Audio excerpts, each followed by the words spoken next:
ha kwupụtara akwụkwọ ha degara mba UK ma kwuosio na obi juru ha n'anya mmiri na mba UK ekwesịghị ịnọ gbanye aka n'ụkwụ ma fụ na Maazị Nnamdi Kanu nwụrụ na ya bụ ụlọitiri n'ala anyị bụ Naịjirịa. O kwuru sio na ọ bụghị sọsọ maka Maazị Nnamdi Kanu kama na nke a bụ ichekwa eziokwu ikpe nkwụmọtọ na mba dị iche iche ma kwuosio na Maazị Nnamdi Kanu bụkwanụ nwa afọ UK dịka o nwezuru akwụkwọ niile na urubere ịbụ onye nwetara nchekwa site na mba UK. Ọ gara n'iru ma metụta aka mkpa ọ dị na mba UK ga-eteta n'ụra ma bịa chekwa nwa afọ ha n'ihi na nwụchi nakwazi njichi aga n'iru jichie Maazị Nnamdi Kanu ezighị ezi na nke a megidere orubere ya megidekwa ikpe nkwụmọtọ na ala anyị bụ Naịjirịa. O metụtara aka ma kwuosio na ọ bụrụ na aga n'iru jichie Maazị Nnamdi Kanu mana mba UK ebilighị kwuo osisi tọhapụ ya lụọ ọgụ dị n'ime ya ịfụ na Maazị Nnamdi Kanu bụ onye nwetara mmeri na nke a ga-abịa ihere nye mba UK n'ihi na Maazị Nnamdi Kanu bụkwa nwafọ UK. N'akwụkwọ akụkọ The Sun ka ị ga-agụrụ ya. Party African Democratic Congress ADC apụtala maka tọọ onyeisiala bụ Bola Ahmed Tinubu maka iwepụta ego dị 712 billion naira iji were rụgharịa ọdụ ụgbọelu Murtala Muhammed International Airport dị na steeti Lagos. Nke a dị na ozi bụkwa nke onye National Publicity Secretary nke ya bụ ADC bụ Malam Bolaji Abdullahi wepụtara n'ụbọchị ụnyaahụ bụ Sunday. Dịka ya bụ akụkọ siri kwuo, ADC si na nke a bụ imefusa ego ọha kwuru nwere n'ụzọ na-ezighị ezi. ADC dere sio African Democratic Congress apụtala ma katọọ ya bụ 712 billion naira ọchịchị Bola Ahmed Tinubu mawapụtara iji were rụgharịa ọdụ ụgbọelu Murtala Muhammed International Airport. Nke a bụ ihe jọgburu onwe ya. Nke a gosiri na ma Bola Ahmed Tinubu na ọchịchị ya aghọtaghị ihe ụmụafọ ala anyị na-agabiga. Ọ bụkwa naanị nke ahụ, ha sị na 712 billion naira amawapụtara iji were rụzie ya bụ ọdụ ụgbọelu na a ga-ejikwana ya were wulite ngalaba na-ahụ maka agụmakwụkwọ n'ala anyị, ahụike nakwa iji were hụ na ọtụtụ ụmụafọ anyị bụkwa ndị ihe na-esiri ike na ihe isi ike ha nakwa ọnọdụ ọjọọ ha belatara. Ha gakwara n'iru ma kwarịrị na nke a bụ ihe jọgburu onwe ya n'oge abụla oge n'ọchịchị ndị gara aga otu ugboro maọbụ ugboro abụọ ka arụgharịrị ya bụ ọdụ ụgbọelu. Kedụkwana ihe Bola Ahmed Tinubu ga-ejepụta mawapụta 712 billion naira iji were rụzigharịa ya bụ ọdụ ụgbọelu? Ha sị na nke ezighị ezi ya bụ ego buru nnukwute ibu na enwere ihe ndị ọzọ a ga-eji ya were mepụta n'ala anyị bụ Naịjirịa bụkwa nke ga-abara onye ukwu na onye nta uru. N'akwụkwọ akụkọ Daily Post ka ị ga-agụrụ ya n'uju. Ọhaneze ndị Igbo worldwide apụtana maka tọọ onyeisiala bụ Bola Ahmed Tinubu dịka ha boro ya ebubo ime ihe niile o nwere ike ịfụ na ya bụ nwafọ Anambra bụ onye Deputy Comptroller General nke Nigeria Custom bụ BU Nwafọ ọgbagoghị n'ọkwa dịka onye Director General. Ha gara n'iru kwupụta nke a site n'ọnụ onye mgbasa ozi fa bụ Dr. Ezeshi Chukwu bụkwa nke ha kwuru sio na onyeisiala na ya bụ atụmatụ ezighị ezi na ihe a niile bụ ime ka mbuli ekwesịrị ibuli BU Nwafọ bụ onye Deputy Comptroller General ka mbuli ahụ gara ebe ihe metara mmemme. Ọ bụrụ na ị ga-echeta n'abalị ole ma ole gara aga na onyeisiala bụ Bola Ahmed Tinubu gbatikwuru oge onye bụ onye Comptroller General ndị Custom bụ Adewale Adeniyi, ọ gbatikwuru ya otu afọ bụkwa nke ga-eruzi n'afọ 2026. ya bụ nwa amadi bụ Adewale Adeniyi bụ onye ọhaneze ndị Igbo kwuru si na ego ezumike ya eruona, oge ọ kwesịrị ịla ezumike eruona, bụkwa nke ọ bụrụ na ọ laa ezumike na onye ọzọ kwesịrị ịbụ onye Comptroller General nke Custom bụ ya bụ nwafọ Anambra BU Nwafọ. Mana maka ihi mkpagbu n'ihi na ha achọghị ka BU Nwafọ bụrụ onye Comptroller General nke ndị Custom mere Tinubu jiri gbatikwuo ya bụ oge Adewale Adeniyi bụkwa nke akụrụ n'ọnụ na 2026 bụ mgbe BU Nwafọ ga-ala ezumike. Na ọ bụrụ na nke a mee na ihe a chọziri ime bụ na 2026 na Oktoba ka ya bụ mgbatị agbatịrị Adewale ga-akụrụ n'ọnụ. Mgbe ahụ kwa ka nke BU Nwafọ ga-akụrụ n'ọnụ ịla ezumike, bụzi nke ga-eme ka DCG K.I. Adeola bụrụzie onye a ga-ahọpụta dịka Comptroller General. Maka gịnị na-achọghị ka onye Igbo maọbụ Nwafọ Anambra bụ BU Nwafọ bụrụ onye Comptroller General. Ha gara n'iru ma katọọ ya bụ ihe n'ụzọ ọbụla ma kwuo na nke a bụ mkpagbu na ịkpa oke bụkwa nke ha na-ekwu gbasatara ndị Igbo. O metụtara aka mkpa ọ dị na ihe ndị a niile ezighị ezi ma ncha na BU Nwafọ bụ onye kwesịrị ịnọ dịka onye Comptroller General nke Custom n'ihi na afọ Adewale akụrụgo n'ọnụ. Ha kwuru na ha na-echekwa 2026 dịka agbatịrị oge onye nke a maka ihi na onye na-esote ya n'azụ orukwa na 2026 ha gbatịkwa oge BU Nwafọ n'ihi na ọ bụrụ na BU Nwafọ ala ezumike na 2026 na nke a ga-abụzi K.I. Adeola ka a ga-akpọpụtazi dịka onye Comptroller General ndị Custom. N'akwụkwọ akụkọ The Sun ka ị ga-agụrụ nke a. Ndị Arua Broadcast Media Practitioners Forum apụtala mmadụ aka na chi steeti Naija bụ Umabago aka na ntị bụkwa ebe ha kwuru na ọ bụrụ na ọ gaa n'ihu na-akpagbu ndị nta akụkọ na ya bụ steeti, ọ bụrụ na gọọmenti gbaa ọgbakọ ndị nta akụkọ na enweghị onye n'ime ha ga-apụta.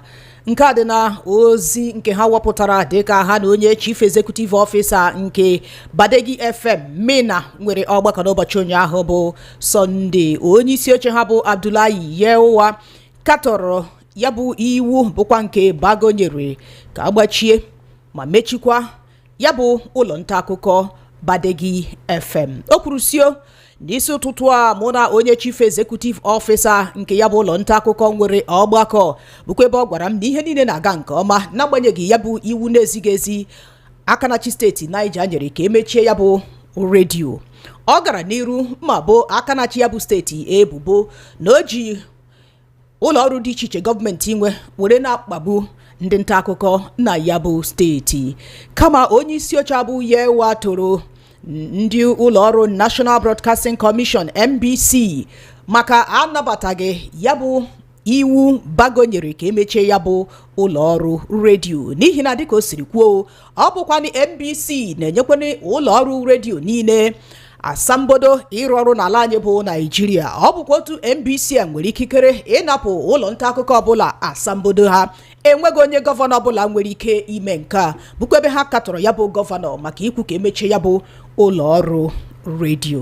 Na-akwụkwọ akụkọ Daily Post ka ị ga-agụrụ ya n'uju. Ezinụlọ Abubakar Yakub bụ onye Chief Imam nke Kushibuyi dị na Buwari na Federal Capital Territory nọ na iru uju gbasatara ya bụ ọnwụnwa ha nwoke bụ Atahiru Abubakar bụkwa onye agbawuru na ụbọchị Satọde maka ịzọ ala chigarakwunye maọba dị n'ala, bụkwa nke ekwuru na Atahiru bụ onye mgbọ ndị uwe ojii tụrụ. Ọ nwụrụ ozugbo mgbọ ahụ tụrụ ya. Nwanne ya nwoke bụ Abbas nwetara mmerụ ahụ, bụkwa onye na-azọ ndụ ya ugbu a na ụlọ ọgwụ.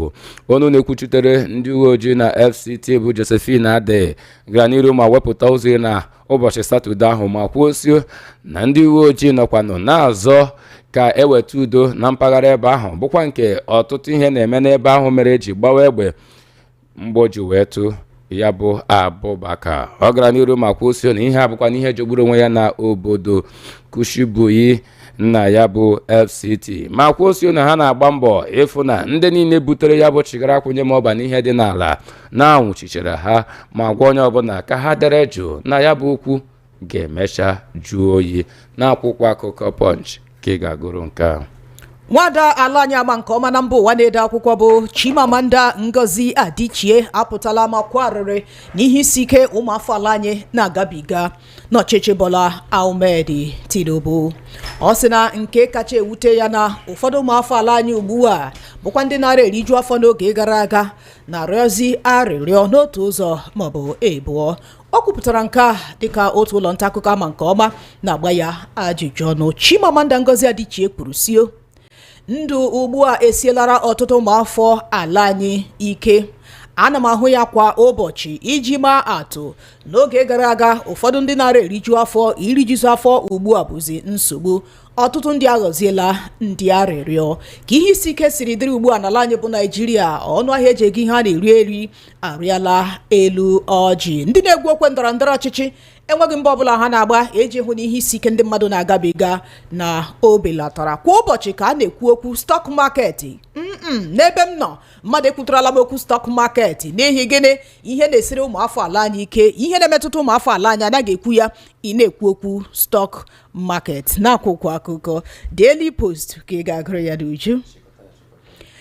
Ebe aka ga-eweta ya na njedebe na kosiri gba n'akwụkwọ akụkọ nke taa bụkwa nke bịara gị site na Voice of the People 90.3 FM.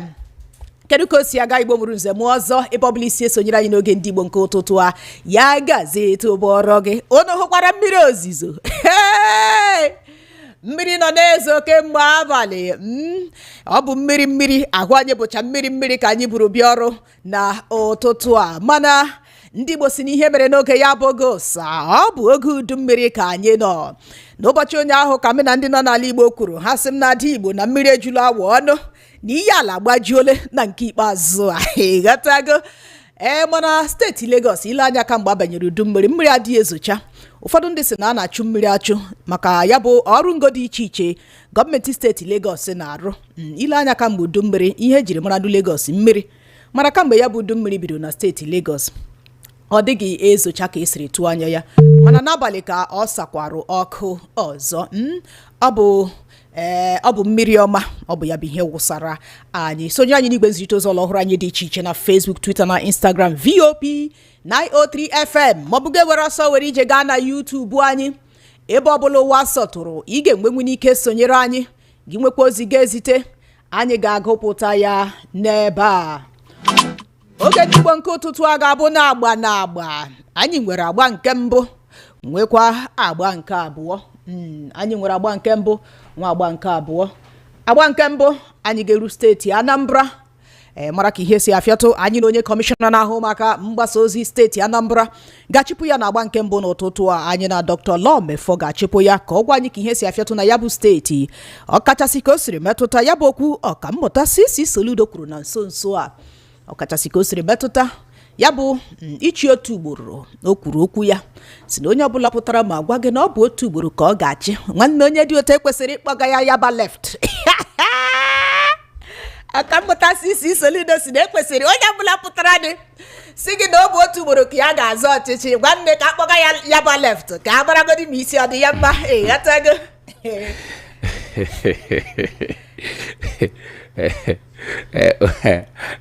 Dịka adị Igbo gwara unu na-agba nke mbụ n'ụwa anyị ga-enwe Dr. Lawmefo onye kọmishọna na-afụ maka mgbasa ozi na steeti Anambra. Ụtụtụ ọma Doc, ma ọ bụrụ na n'olu anyị. Ana m anụ onye ụlọ ụtụtụ ọma nwanne nwoke. Adịba afụzi unu. Anyị na-afụga, ọ nwere ka ịma na mmiri na-ezo ebe a, ọ nwere ka netwọk si eme. Anyị achọghị ihe ọbụla ga-agbanye anyị aja na garị n'ụtụtụ a. Anyị chọrọ ngwa na anyị nọ m ebe a olu m ezugbo olu m ogene ịmada nwanne nwaanyị Ada Igbo Ada nji ebe ọnụ. Ndewo. Kedu ime? Adị m oyi keteke m ya bụrụ ndị Nsụka. Yes, jisi ike o. Ndewo. Gbapụ ya ọsọ. Dọkụ ka anyị gbapụ ya ọsọ ozugbo. Dọkụ ọ bụrụ na ị na-anya ọ na-apụ ọkụ na steeti Anambra na atụmatụ maọbụ amụma okwu ọkammụta Charles Chukwuma Soludo bụkwa nke o metụtara aka na onye si na ya ga-achị sọsọ afọ 4 na o sike ike onye ọchịchị ikwe nkwa ahụ, mana dịka o kwuchara ihe niile gbasatara ya bụ ihe, o nweziri ka ndị mmadụ si bịa buru ya bụ akụkọ dịka ọ na-ebugara onye ọzọ, hapụzie okwu a na-ekwu na ya bụ ndọrọndọrọ ọchịchị achụmnta vootu na steeti Anambra. Achọghị m ịkpọ mmadụ afọ, mana achọrọ m ka ị kọwaa ya bụ ihe ka o doo ewu na ọkụkọ anya. Onye ka Soludo na-agwa ya bụ okwu? Kedu ka okwu a si pụta? Kedu ihe mere o ji kwuo onye dị otu a? Daalụ nne nwoke. Etu o si chakịba ka o si kwuru echa mụ ata. Soludo ga-alụ Anambra South Senatorial District for their endorsement. Ndị Anambra North, all their stakeholders across the party lines, gbakọ n'ọnwa gara aga endorse Gọvanọ Soludo si ya kariko. Anambra Central gbakọkwa na izu Satọde gara aga si Soludo kariko. Ndị Anambra South wee gbakọkwuo nketa si Soludo kariko. Na ịma Soludo si Anambra South, and o nwee ndị isi Anambra South na-apụta n'azọ ya bụ same governorship. Ha malụgo na Anambra steeti na-ede zoning, edeghị ede n'akwụkwọ ọbụla, mana o bido eri mgbe ọchịchị Peter Obi, ndị be anyị aghọtaghị fụ na o nyere ezigbo aka bụ zoning. Na-eme zoning, ịma na okwube ebe o si na egbu agụ n'ọya nwe isi egbu agụ, isi agụ esere okwu, ma okwube gboo ekwubugo n'ọya nwe isi agụ. Ya bụ na zoning na-nyere nnukwu aka Anambra, ensure stability, peace, and ensured also even development of the state. Now, so onye ọbụla na-azọ si South, mana ndị Central na-eche ka Soludo nye ha pati ka fanwa ya next 4 to 5 years. Ọ ya kpatara ndị South na-asọkwa ma ndị si Nnewi, ma ndị si Osuruki, ma ndị si ebe a na South, mana Soludo ewelugo one time ọfọmụja Soludo one time. So ụfọdụ na-achọ ka wepụ Soludo ka gbanwachi ya from South. They promise ndị Anambra n'ọsọsọ one time ka ya chi. Ọ ya bụ ibe Soludo na-esi anya pesi na eziokwu adịrị ya, na ọnwụrụ ka mmadụ ya esi wee banye n'ọchịchị si na one time ka ya chi na Anambra ya. And then we reason for it. Always about political dynamics. If you really understand power, how power and its relations, people see where then what we call a geopolitics.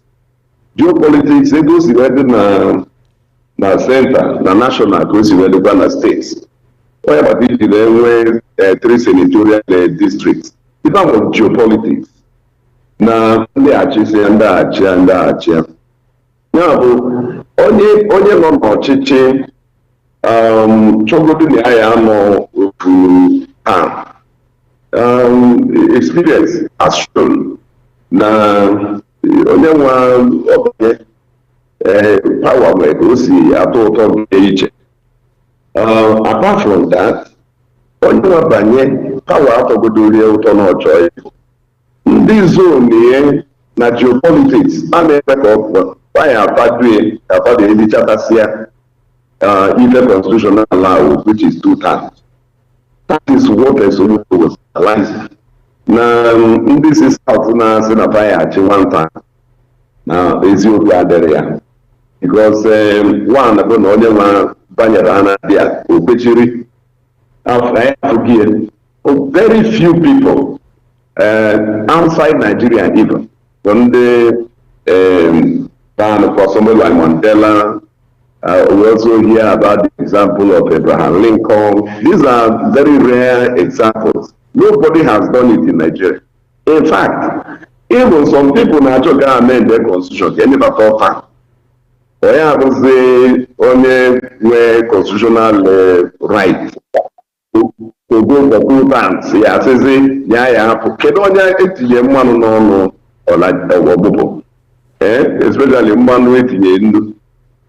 So oburu eziokwu na 1 time possible. Even Africa will be always going to my people today. Now saying my commitment and for 1 time is circumscribed. Yeah, and you made reference to the Soludo's statement. Among those is even appropriate Soludo's statement as addressing him.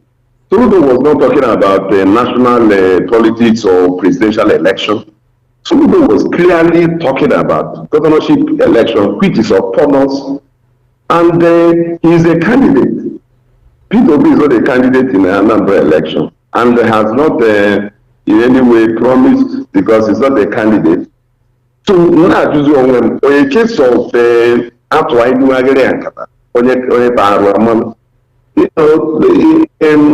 also can defend the VNM the 1 time. That's the sole problem.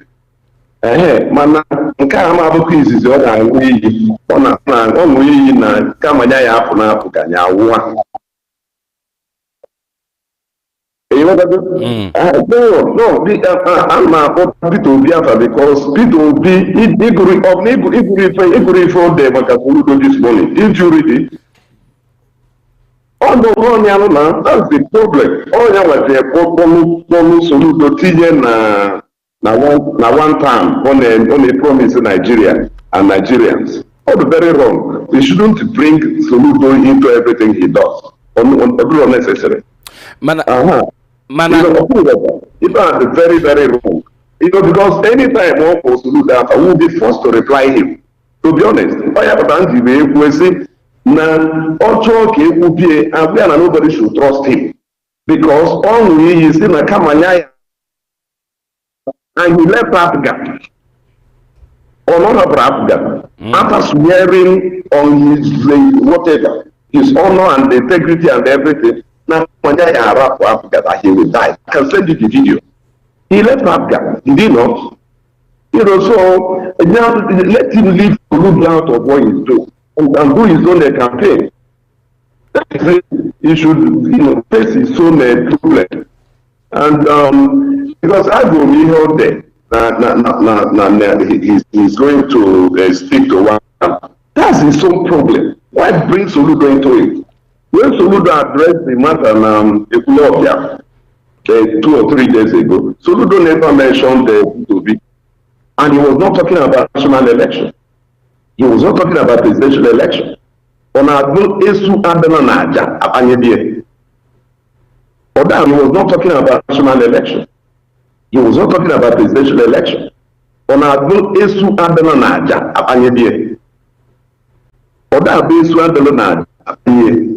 And then anytime, let me warn, anytime he calls Soludo out, he will have me as a person to contend with. This is a fact. Because there is no need for it. So people need to do their own speculations, they should face their own problem. Soludo is not a P2B's problem. Also president, we will support him. Nnamdi Soludo supported him in 2023. So also have support there. So you shouldn't bring a Soludo into this as if Soludo is his problem. Soludo is not his problem, please. Dọk ka m jụọ gị ka o siri metụtakwa Maazị Peter Obi na ihe o kwuru na ọ bụ ọchịchị otu ugboro bụkwa nke afọ 4 mejupụtara n'ime ya ka ya ga-achị dịka isiri kwuo nwere ụfọdụ ndị o jiri maatụ na mba ofesi Abraham Lincoln, JF Kennedy, ọbụladị onye isi ala mba South Africa n'oge gara aga bụ Nelson Mandela. I kwuru na ndị na-egwu okwe ndọrọndọrọ ọ bụrụ ọchịchị nke ugboro 3 ka ha nwee ike na-aga. isi na ya bụ ihe na-emebe ya n'ala anyị bụ Naijiria mbụ mana dog ọ dịghị ka ihe na-ebidokwa n'otu ugboro na ya bụ ihe Maazị Peter Obi pụtara ma kwuo na otu ugboro ka ya ga-achịnwu n'ihe a ọ dịghị ka ya bụ ihe o kwuru na ihe na-agbanwekwa na ọ bụkwa n'otu ụbọchị ka eji agbanwe ihe. My dear, biko gee ntị. I'm not here to akụkọ Peter Obi. Ịghọta? Agụgụ ga-esi gị na ọ chọọ iche ofu ugboro. In fact, elutara m na Chief of gee ntị. I'm not here to akụkọ Peter Obi. Ịghọta? Agụgụ ga-esi gị na ọ chọọ iche ofu ugboro. In fact, elutara m na Chief of Bafemi Awolowo since just 48 hours. So now I talk chekwa ka 48 hours ka Bafemi Awolowo si dey okay. Nke is entirely up to him. Mana mo wa ku say na it's a political strategy as far as I am concerned. Because all the before they are Africa and he left Africa. So I can't trust him on that. He's a politician. He can make any statement to win election. Good for him. But he should leave Soludo out of his quest for the presidency of Nigeria. Very, very important. If there's an example, J.F. Kennedy. J.F. Kennedy was killed in office. Have you forgotten? So, an example of J.F. Kennedy, how does he add up? He didn't live to contest again, did he? Or are we referring to another J.F. Kennedy? So these are some of the things we need to put into context. Please, Kaipa Nnamdi election. Yeah, but now, only open about there will exhaust what the constitution means because everybody may before or by truly one time the forces non power at both state and federal level that will not allow the individual to grow. Number one, with your projects and programs, you can't really do much in one time. Before you settle around 2 years ago. Also, is that I did to seek Nigeria win a single term of 6 years. A single term of 6 years. This kind of argument will not arise. Because only a single term of 6 years for the president and the governor. If only you never better, or 2 years where no follow, 4 years where you also chair. But now, MS, you know, 4 years of 2 terms. Now, when you're from day one, or plan the right to die, you see the error on the second term. You know, where the problem is. So, we need to understand the dynamics of power. Now, only Batano will like to leave some legacies. Oh, yeah, only a legacy project. Even most legacy projects don't really, you can't accomplish them in 2-3 years. You know, those who was able to accomplish a number of major legacy projects, like the government house after 34 years, solution for city, their flyover, urban regeneration. So many legacy projects Soludo was able to do in 3 years. When an ordinary governor can't do that in 1 term. So you will see that the person will be under pressure to really run again. These are the facts on ground. I am a student of power and leadership. I've been in the corridors of power for 2 decades. I know how these things work. So when you say one time, forget it.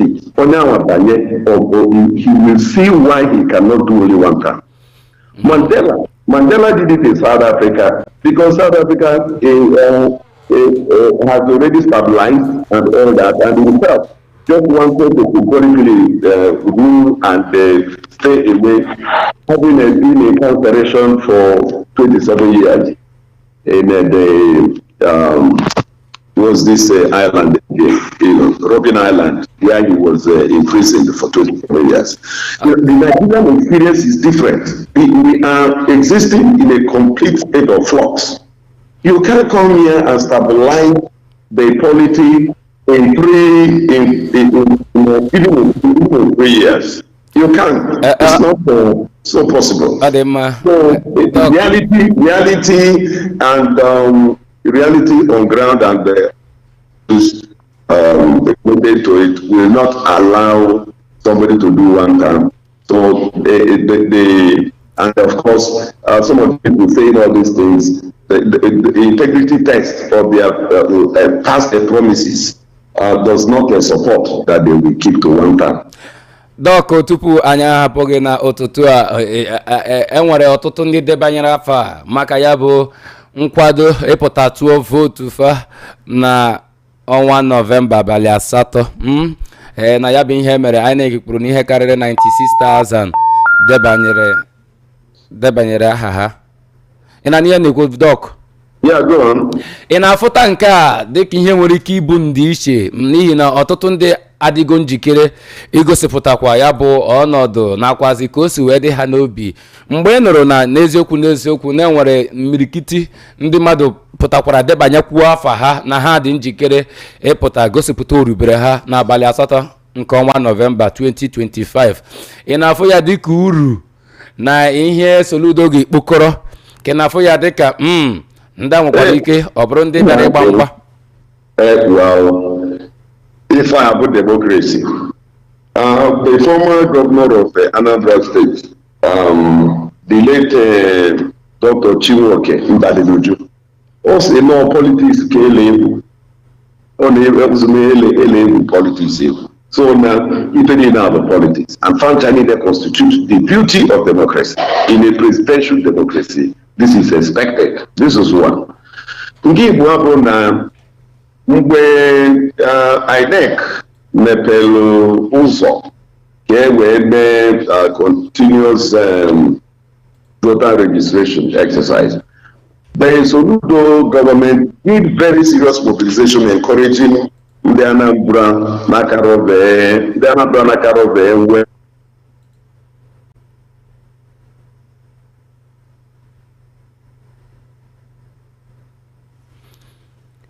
Ọka bụ n'oge ndị Igbo na Voice of the People 90.3 FM ka ya bụ ihe omume si abịara gị.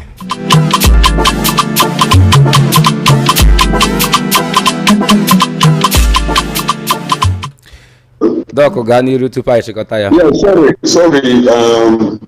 the same court. I think it was a court that came in Nnamdi court. I didn't know it was that one a court altogether.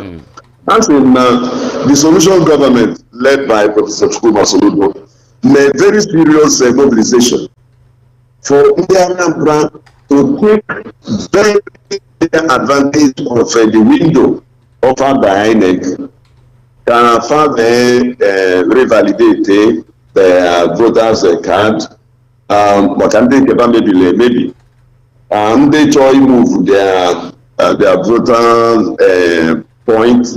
To do so, someone like myself, I'm an Abuja man, and I've been voting in Abuja. I had to move my own voting point to Anambra State, and so I took advantage of that. And another category, and they turned 18 since the last exercise was carried out. Yeah. So we really mobilized. We mobilized the people, not just for ABGA, no, but for active participation in the November gubernatorial election. This is very important. However, ABGA, as the most formidable political party in Anambra State, used the same opportunity. As they were mobilizing for continuous voter registration exercise, they were also mobilizing for ABGA membership. So you can see it was a subtle campaign for ABGA because they were the only political party that did that. They were able to talk to people who were registering who were doing something about their voter registration to also register with ABGA at the same time. And the record I saw, well about 100,000 new persons joined ABGA this time around. So if you add to the old number, you see that ABGA has up to 500,000 members as we speak. The implication of that is this: if every ABGA member votes for Soludo, you know the game is over. The game is over. 500,000. If they vote for Soludo, it's over. So ABGA is really strategizing. ABGA is on ground. ABGA is moving, and maybe I don't know what I should say it here. ABGA is working. Dog, because sorry,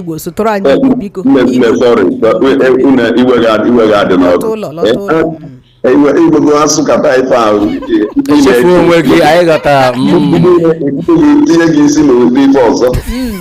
Ọ dị na ABGA na-agba mbọ dị egwu na that continuous voter registration. Ha gbakwa mbọ kpọbatakwa ndị ọfụ n'odufa. And ihe a na-plan kịtazi bụ na they are going back to the polling units, not even to the wards. ABGA is setting up structures now, polling units. Do you know why? You know what ABGA is? ABGA na fight Kahamana has set a new record. You know, Soludo you win. What's the name? Kusibaka Kawa, Maka Soludo you win. The effect ABGA na chosen go. How we na 21/21, how we na 179 words, how we also na the 5,720 polling units. If they do that, it becomes a national record. And they are fighting to take a minimum of 80% of the valid votes. All the very possible. Can the two reasons so it's possible? One, even the kind of strategic development Soludo made na Anambra, Soludo connect the entire Anambra state with one type of development or another. Soludo with the governor within 3 years and maybe 4 months was able to establish what you call Anambra Beltway. Soludo use 4 dual carriageways to connect the 4 major urban centers in Anambra State. No governor ever thought of that. He did it. So, if his development strides, you know, the majority, in fact, let me be modest, over 80% of the Anambra Hanchoka Soludo, if I did put on Anambra na also. Okay? The Americans say, if it is not a broken, why bend it? So we are going to put Anambra. Now, Ocheloma Yemegini, Yachi also. Anambra North, Soludo Cheloma, no Yachi also. Anambra Central, Soludo Cheloma, no Yachi also. Anambra South, those to Nyago one name, Soludo Cheloma, no Yachi also. It all campaign and guide power. All campaign. Dok anyị na oge abụghị nwanne biko iji were chịkọba ya n'otu nkeji maọbụ abụọ n'ihi na anyị na oge abụchaghị nwanne na mkpụrụ ụbọchị ole na ole gara aga ka e gburu otu nwaafọ Anambra Ifesinachi onye kesi Martin bụkwa onye eji fish magnet mara ị na-anụ olu m Doc? Yeah, sorry again ndị Anambra ejikọtago ọnụ aka ọnụ chi ọnụ wee sị na Ocheloma ya eme gịnị ya achị ọzọ over 90% of them. I'm very serious about this. So every ọbụ na 90% si Soludo chere gaba maka na nọ na alụmikwu ọnụ tataba jiri ebe ya ọlụ atụ egwu. Anambra North bụ anyị ọlụ atụ egwu. Anambra Central bụ anyị ọlụ atụ egwu. Anambra South gbakwa ya ọlụ atụ egwu. Yeah, I'll walk with Nnamdi. No, in case just for opponents, even a fair Roma. Doc, biko, iji chikoba ya, biko. Doc, ina n'olu. Adam the Doc, I don't have again one day, Makara Chari Adam the Rombo Patako Abadaka. Rombo Patako, Ijiria Abadaka. Oburo election now for rookies, or not for the life. Look, people keep talking about Nicholas Okachuku. Is Nicholas Okachuku really the formidable candidate? Let's go to Wepenu Wayek, Kebe Wayek, the Cape on Momban and then Wayek. That was the GCE on the name was here. Kebe Wayek, I demand to see it. Actually, Wayek is not qualified to rule Nnamdi, and it's a fact. Now we tell Wayek. Oh no, we Wayek. Different than the GCE. Oh no, then area. Now we there. Oh, makana the result is so bad. Now if I very well there. Oh, we area. More totally and when mercenaries anything in Nigeria now. I'm not going to come here.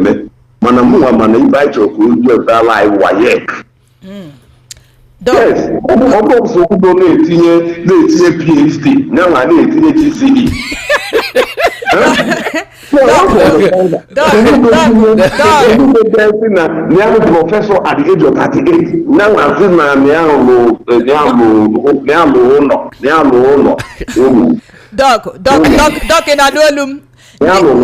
Doc in Anolum.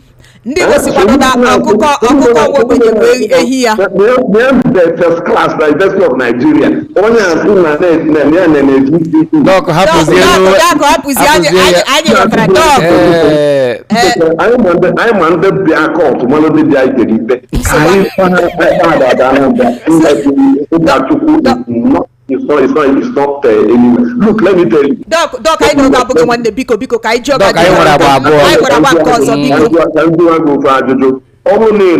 na Ukachukwu win the election na lawyer na law. Itete ibe anu nwo iba. Doc, Doc na ebegi ya. You do the anu iba maka mu ya anu.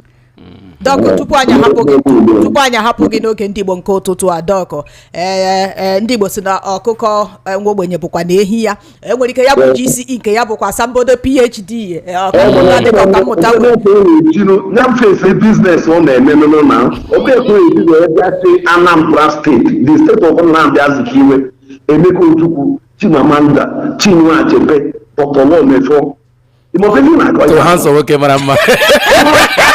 Ndị bụ ndị Anambra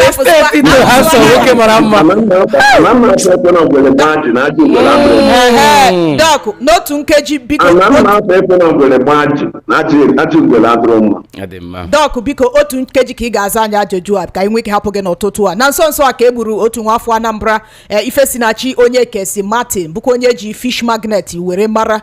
Ụmụafọala anyị ebelere ya bụ nwa amadi akwa ọnọdụ n'ụzọ ije ka esiri gboo ya bụ nwa amadi na-agbara onwe ya mbọ. Kedu mbọ gọọmenti steeti Anambra gọọmenti ọkammụta CC Soludo na-agba iji hụ na ndị kpara ya bụ arụ na nwụchiri ha n'otu n'otu?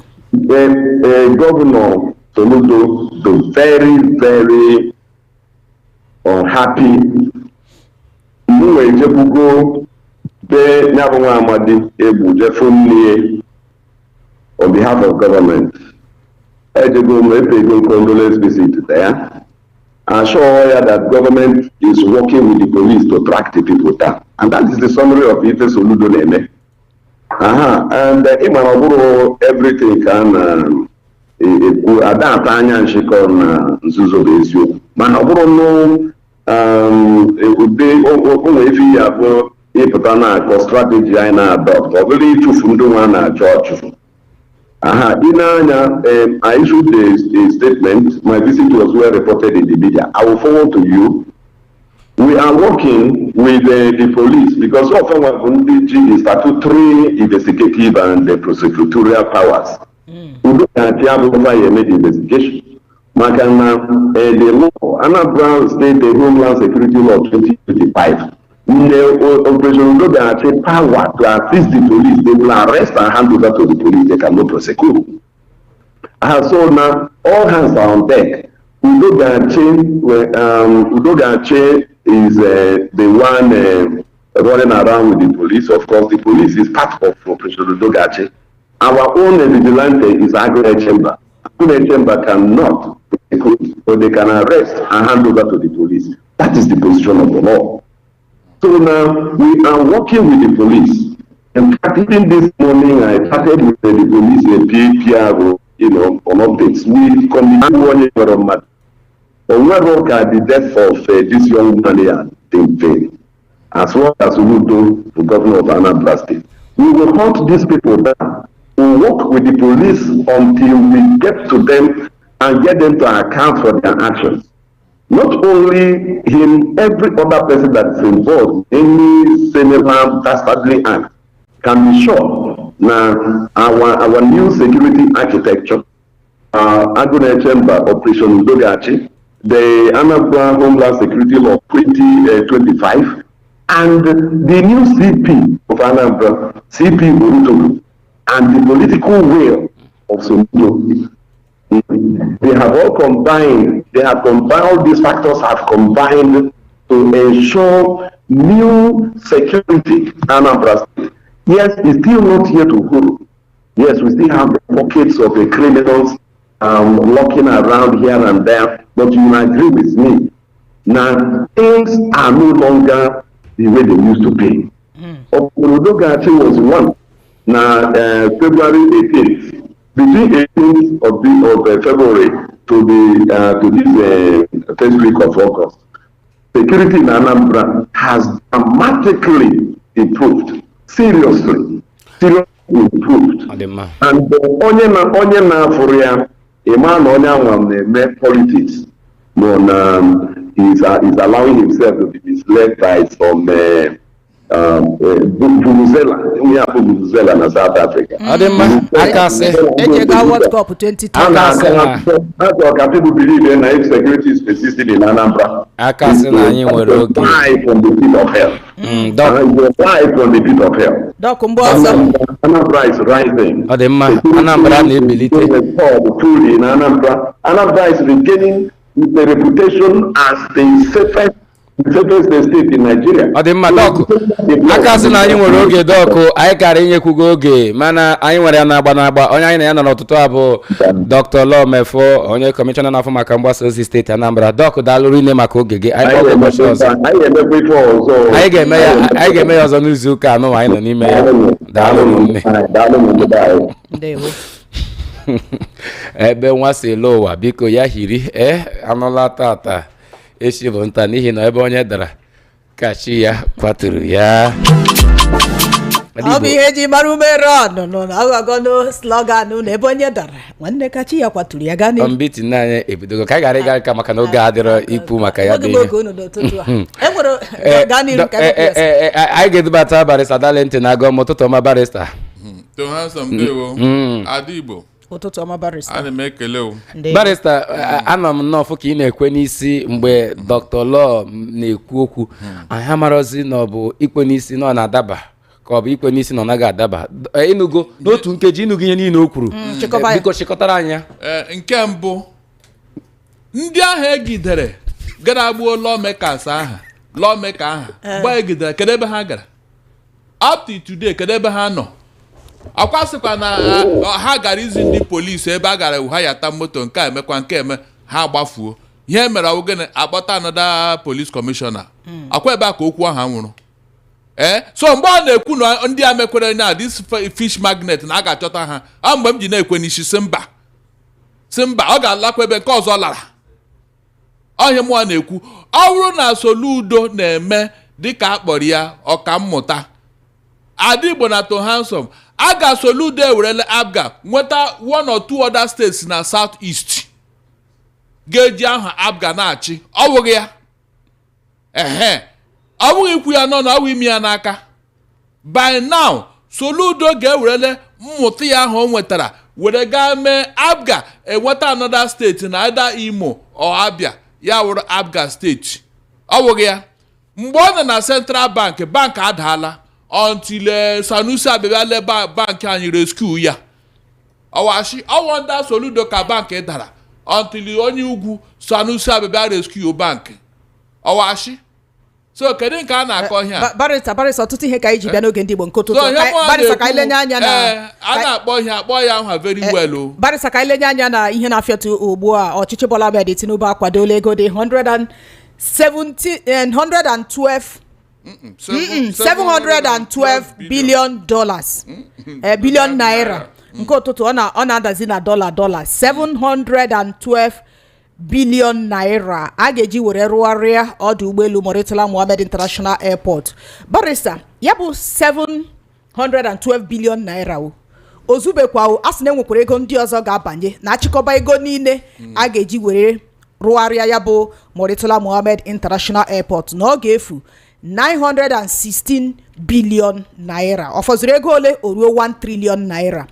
Barrister kedu ka esiri hụ nke a ọtụtụ ndị si na ọ bụ ụzọ esi achịkọba ego ọ bụ ụzọ ọchịchị n'ugbu a chọrọ iji were nweta ego ọ ga-eji were machụmta vootu were nweta mmeri na 2027 kedu ka esiri hụ ya bụ ego ma ọ pụtara 712 billion naira Adigbo ọwụwụ taa ka o bidoro agwala m unu ya ihe asa na-arụ oge infrastrọkchọ ọ ebe a ka esi eri ego ọ ihe merenụ mgbe ọbụla a na-arụ infrastrọkchọ a ekwuo ya n'ọnụ ịgara ebe ahụ enweghị ihe ị ga-ahụ infrastrọkchọ kwa onye a gwara anyị Buhari na onye ọ dị nnọọ onye ọ na-arụ infrastrọkchọ ọ rụchala ụzọ niile rụọ relwe niile ọkwa ka ọ wutu na ọchịchị ka ndị abatasị na-enwekwa ihe ahụrụ o so ihe a na-agwa gị ọ ụzọ esi eri ego ọ gwụchala the easiest way esi eri ego Nigeria ọ ihe gbasara ịrụ ihe ndị a na-agwa gị ihe a ga-arụ with 1 naira etinye ya 000 ya ghọọ 1 trillion ewere ego ka etinye n'akpa ịgara ebe ahụ enweghị ihe ga-ahụ so ọ tụghị m n'anya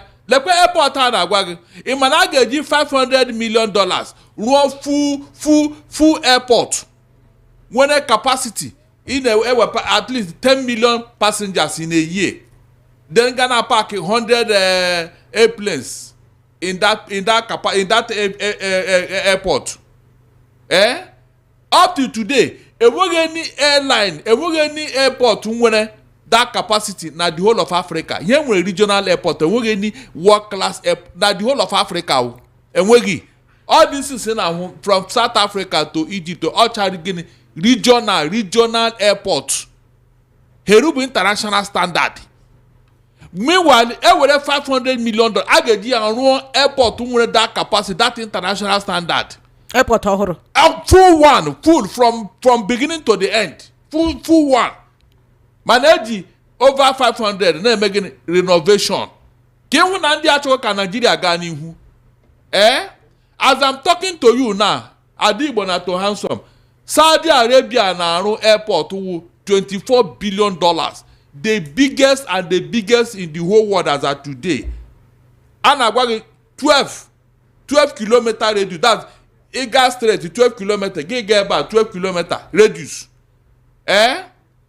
ị ga na-emezi imagine how many planes ị ga-park ebe ahụ $24 billion Saudi Arabia na-arụ ya kịta mena gị na-ekwu okwu awụ the same oil nation ka ha wụ nke Nigeria a na-agba aka eke na mmanụ na mmanụ dịkwa mmanụ adịkwasa exactly yes ama m na ihe a ga-agwa m yes always okwu awụ the same OPEC member ka anyị wụ so ị ga-aghọta na APC ekwuole m ya ihe a bịara agwene ntighachi afọ ju akpa onye anọ na data unu nụrụ na ọ chọrọ ọ na-enwe ambition ịgaga ịdọ ọkwa onye gọvanọ na Delta steeti so kedu ebe a ga-esi enweta ego ọ wụ ya kwa onye NEPA nke a naghị anya ego Minister of Extension ọ naghị anya ego ọ na-anapụ anya ego na-enwe ọkọ na-enye anyị Minister of Extension so ya nwa chọrọ ego ịdọ gọvanọ na Oyo steeti kedu ebe ha ga-esi enweta ego ha wee ego mena gị anyị ga na-egbuchara ya nke Barrister ezinụlọ Maazị Nnamdi Kalu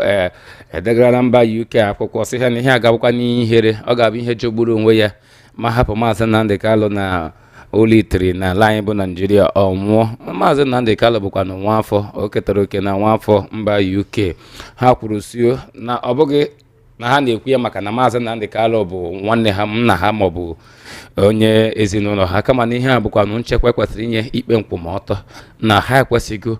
Ọ bụrụ na ị ga-echeta ebe ihe dịka afọ gara aga maọbụ afọ abụọ gara aga mgbe ihe a na-apụ ọkụ, ọnọkọta anyị nọ na o nwere onye detara akwụkwọ esi UK deta akwụkwọ tọhapụ Maazị Nnamdi ka anọkọta ya ma anụzi ihe ọbụla. Barrister, ọ dị ka ọ bụrụ na mba UK gọọmenti mba UK achọọ ịpụta kwụrụ n'ụkwụ ha maka ya bụ ikpe Maazị Nnamdi Kanu, na ọ ga-amịta mmiri n'ụzọ pụrụ iche.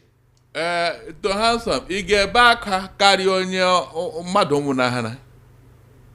Ọ bụ ndị Igbo nọ na Naịjirịa ga-ebido dị tiwe mkpu a ga-agwa ndị UK, gwa ndị US, gwa ndị ụwa niile si lekwe na nwaanyị na-anya lekwe ihe na-eme na otu mmakwanụ ndị ọzọ na-esi eme na Naịjirịa. Ọ bụghị ya nke anyị ụnụ ahụ ya ihe m na-eji agwa unu. E nwere otu ndị Igbo si eme ihe abịa na politiks, agwa anyị dị iche. Nkwuo ya ha achọghị ịghọta. Ada Igbo na to handsome ọwụ na biznes, gwa m anybody n'ụwa aka ndị Igbo eme biznes, ami n'ụwa ọwụ dị na Naịjirịa. Ihe eji mara anyị ime biznes ọwụ our forte. Ọrụ biznes ka a na-ekwu okwu ya ga Nnamdi Kanu apụtala kemgbe ehi ọ gadị nọrọ abala abụọ dị a ha amata otu ha ga-esi eme ya gbarụkọ ya mana politiks onye m ji na-agwa ka anyị were kene nwayọ ọwụ ihe a na-eji ike eme anya mụta bụ otu esi eme ihe a. Ọ bụrụ na ọwụ nwa ugwu ka eji n'ahịa a na ndị ugwu ga-agwa Tinubu lee anya ma ịkpọpụta nwa akụrọsịkwala ebe anyị bịa ịdọ vootu. Ha ga-agwa ya ha mana ị nwere ike ikwu ụdịrị ha na South East now, ị nwere ike ikwu ya. Kedu onye ga-ekwu ya na South East? Ma ọha na eze enwere onye kwuru ya ni? Enwere ya onye ọbụla agba tele na-eche ebe na-amaghị otu eji eme ha, chere ka akụchiere gị. To handsome na Ada Igbo akwụnụ n'ebe a mgbe ndị ugwu tiri mkposi na ihe Tinubu na-emere ha nọ na-ezuru ha na aghọta.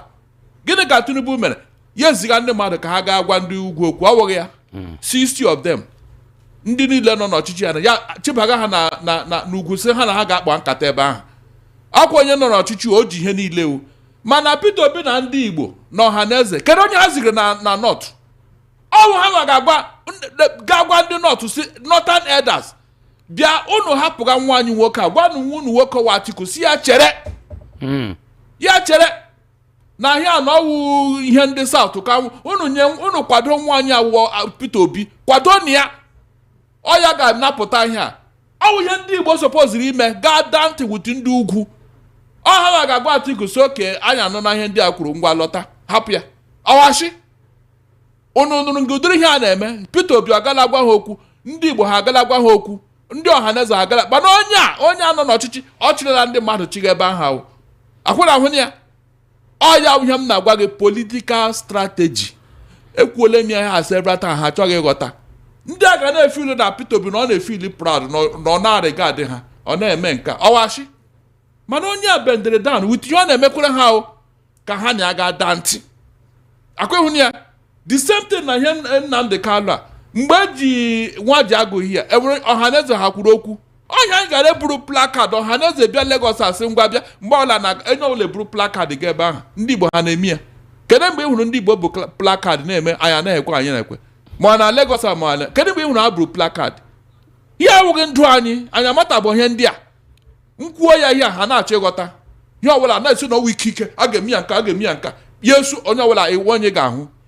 Ada Igbo Yesu enwe onye ga-ahụ. Ndị a niile na-etu ọnụ a enwe ka ị ga-ahụ enwe ya.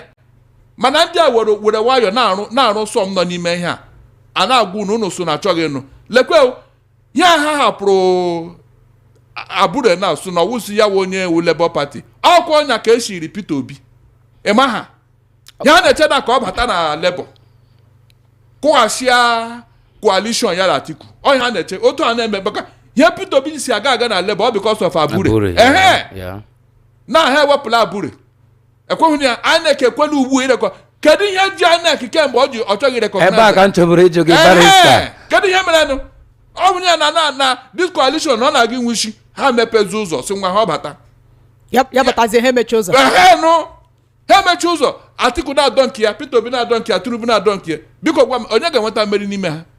Onye dị ịgwa gị agwa mana barrister ka ihe si wee kwuru ugbu a n'agbanyeghị na asịgo abụrụ ndị mmadụ na-ekwu okwu sị na akwa ekwuru ekwu na ofu INEC a na-akpọ n'ọnụ ma nke a na ha dị ka ha ma ya n'eziokwu ọ na-adịzi ka ebubo a na-ebu ha dịzi ka ọ bụ eziokwu ọwụwa dịka ọwụ eziokwu mana barista ka o si dị ugbu a ịma na ị na-ekwubu ịkakwụkwa n'ihe i kwuru gbasatara ọ bụrụ na kama Peter Obi ga-ejebe mewe nke a ofulari ya kweta okpuru Atiku ịkakwụ n'ihe i kwuru ọkwa ya enwere ebe ọzọ maka ụlọ anya maka a na-ekwu ihe a na-aghọta kemgbe a si eweta demokrasi ndị South achịala 18 times ọwachi 18 ndị North achọ 11 ọwachi unu bịa dọwa ya na ọnwụ nke anyị ọ ndị North ga na-adọ sị ka anyị mezuo kwenye otu ji mezuo ya ọ ndị North enweghị na-echeta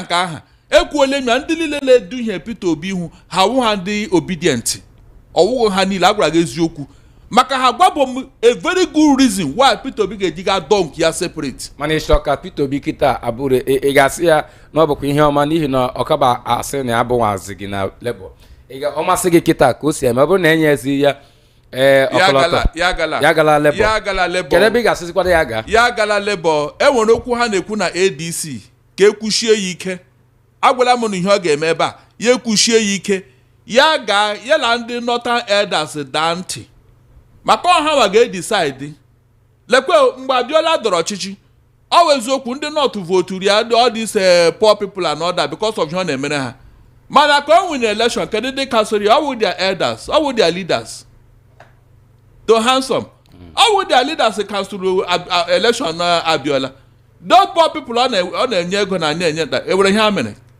ha enweghị ọnụ okwu they don't have a say nke a wụ eziokwu kedu ihe nwe matachara anya na-agwa gị ya ịghọtaghị gị na-asị ị ga-eme nka imecha ya o bidoro taa ị na-enweghị iwe ndị a na-aba mba anyị ga-eme ya we can do it ọwụ ndị ugwu nwe ọchịchị nke aka gbaju unu the whole of North kedu ndị ji both economic and political power ndị Fulani to handsome ọwụ ndị Fulani ihe a na-awakpo ndị mmadụ the whole Nigeria ọwụ ndị Fulani mgbagadị ga-achụpụ ha nọ na village unu ga-achụpụ ha mgbe ha nọ na nke anyị ga-achụpụ ha Parisa ka ilenye anya ikwutere okwu ndị ugwu si na enwere ka ha siri kwuo okwu Bola Ahmed Tinubu ebidola ziga ndị mmadụ ka arịọwa ha ugbu a Femi Gbajabiamila onye chief of staff ya ọbụladị Bayo Onanuga apụtala masị ndị ugwu biko n'udo hapụkwana ni Tinubu ka ọ rụchaa ọrụ a o bidoro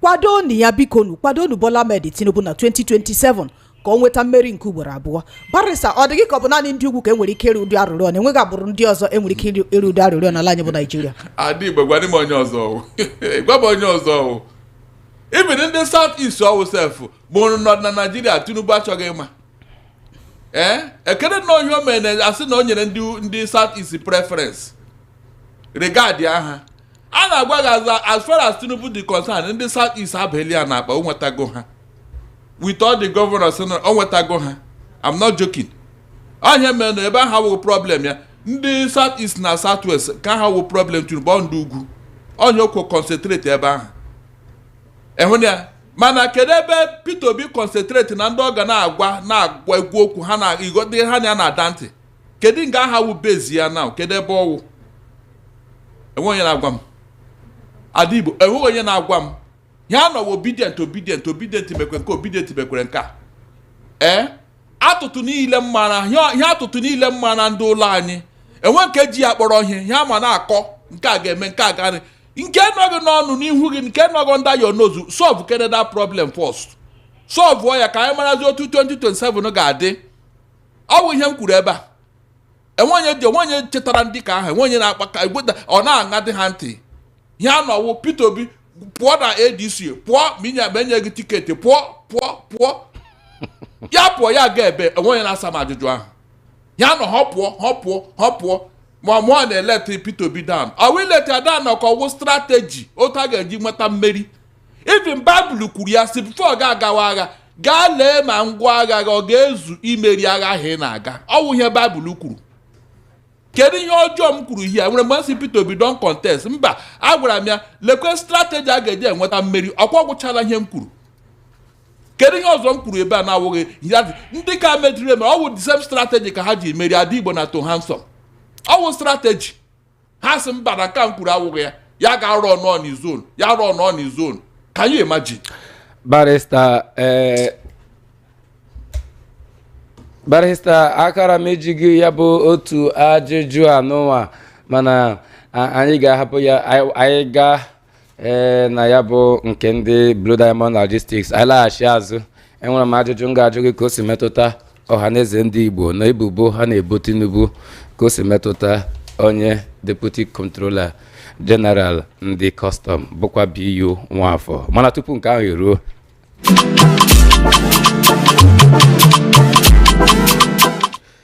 ọ ka bụ n'oge ndị Igbo na Voice of the People 90.3 FM.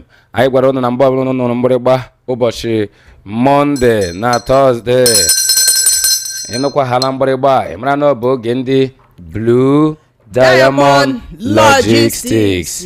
Ihe ọbụla gbasatara ndị anụwa anyị ekwubo ya na-ekwu ya o doro ewu na ọkụkọ anya na mgbe ọbụla ị nụrụ Blue tinye ya Diamond ihe na-emuke itinyezie ya Logistics mara na ihe niile a na-ekwu ka a na-eme na ka ọbụla isi wee metụta gị na mbudata ibutere gị afịa na mba ụwa ma ọ bụga na mba China. Enwere ihe anyị na-ekwu ebe ọbụla na mba ụwa ebe ọbụla ụwa sọtụrụ. Enwere ihe anyị na-ekwu ụbọchị otu onye asị m esi na ndị Blue Diamond Logistics na ọ bụrụ na ị mago na-asụ China na ha ga-emere gị ya nsị ha ndị anụwa na ha ma China asụ marakwa ndị China n'onwe ha ya bụ ụzọ ha gbarala ọtụtụ oge o mechie anya ha ga-agba ya. Ha nwere ndị ga-enyere gị aka tapịa ya bụ asụsụ n'ihi na ọ bụghị taa ka ha bidoro ya bụ ihe kamgbe 2006 ka ya bụ ọrụ Blue Diamond Logistics bidoro. Kedụkwa n'uru azụmahịa bara ma enweghị logistics to handsome? Azụmahịa nnọọ na-azụ ibugharị ahịa si otu ebe ga ebe ọzọ, si mba China bute ya na Nigeria, si mba nke a na mba ofesi bute ya na Nigeria. Kedụkwa n'uru ọ bara ma enweghị logistics? Azụmahịa enweghị uru ọbụla ọ bara ma enweghị logistics ka a ga-esi butere gị ya bụ ahịa site na mba China bute ya n'ala anyị bụ Nigeria. Ọ bụ ya mere anyị ji agwa gị n'aka tisem si enyere izizere aka ka Blue Diamond Logistics ga-esi wee nyere gị aka. Azụmahịa gị ihe ahụ ị na-eme ahịa ahụ ị na-atụbata site na mba China site na Europe. Ha nọkwa na Europe. Anyị gwara gị na isi ọchịchị ha na n'ebe ọfịs ha nọ na Europe bụ na mba Holland, Netherlands ka ebe ọfịs ha nọ na mba Europe. Ebe ọbụla ụwa sọtụrụ ọtụrụ ndị Blue Diamond Logistics taa ka gị na ha mkparịa ka ha nyere gị aka ka ha nyere azụmahịa gị aka ha bụ tested and trusted.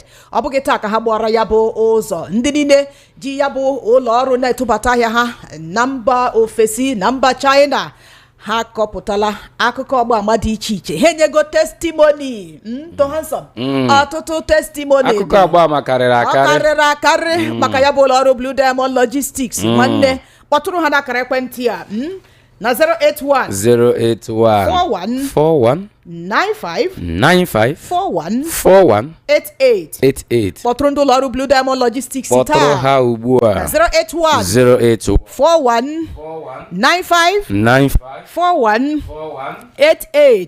Anyị gwara unu na ihe ọbụla anyị na-eti mkpu ya na oge ndị Igbo na Voice of the People 90.3 FM anyị enyochala ya mata na ọ bụghị ndị ekwu ọzọ eme ọzọ, ọ bụghị akụrụ akụ, ọ bụghị ndị bụ gị na ha kwu ihe ọzọ ha eme ihe ọzọ. Ọ bụ ya mere anyị enyochago Blue Diamond Logistics were chọpụta n'eziokwu na ihe ha kwuru ka ha na-eme na ọ bụ ekwu eme ka ha bụ to ha nsọ dịka aha ọzọ a ga-akpọzi ụlọ ọrụ Blue Diamond bụ ekwu eme. Dịka m si na-akpọ Man U Umeron, ọ dịka anyị ga na-akpọzi ndị ụlọ ọrụ Blue Diamond Logistics ekwu eme. To handsome Logistics ịghọtago ọ bụzi ekwu eme bụ aha ha maka na ihe ha kwuru ka ha na-eme mgbe ụfọ. Ọ bụ ihe matụ ka m nyere ihe matụ n'aha ọzọ ị nwere ike ịkpọ Blue Diamond Logistics bụ ogene ụlọ ọrụ ekwu eme n'ihi na ihe ha kwuru ka ha na-eme. Kpọtụrụ ha na 081 41 95 41 88. Ọzọkwa 081 41 95 41 88. Buru ya ka anyị mere onye ga-azụta ajụjụ ka isi ebe a pụọ. 20,000 aghanyere gị ya i were ṅụọ tii ụtụtụ mmiri zoro ịghọtago. Ụtụtụ ọma anyị adịghị egbu oge. Ụtụtụ ọma ụtụtụ ọma adị Igbo na Tewan. Mgbalata Igbo okwu redio gị o. Okay. Ị chọrọ ajụjụ? Yes, achọrọ m ajụjụ. tinkom iri ka ị ga-asa ya 10 seconds. Blue Diamond Logistics headquarters ha nọ na mba nọ na Guangzhou bụkwa nke nọ na mba China. Asị gị na headquarters ha nọ na Guangzhou bụkwa nke nọ na mba China. Ngwa gata azụ agatala ihu, gata azụ supere anyị ya bụ Guangzhou.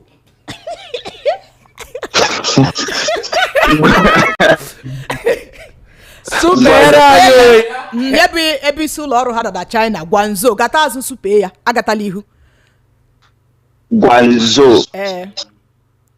Z. asị gị gata n'azụ ọ ya na-akpọ backward spelling ada Igbo ị ga-agata na a gata na o gburu ya. No. Maazị ya gaziere gị ya gaziere gị o nwere nwa afọ ala anyị n'afọ abụọ gara aga na-ewu ewu a na-akpọ Mr. Spell. Esi ya spell ọra gị barista dalete kịta ọ sị gị si spell ya Tinubu bụ the PY LC WO o mechakwa ya o pronounce ya Tinubu.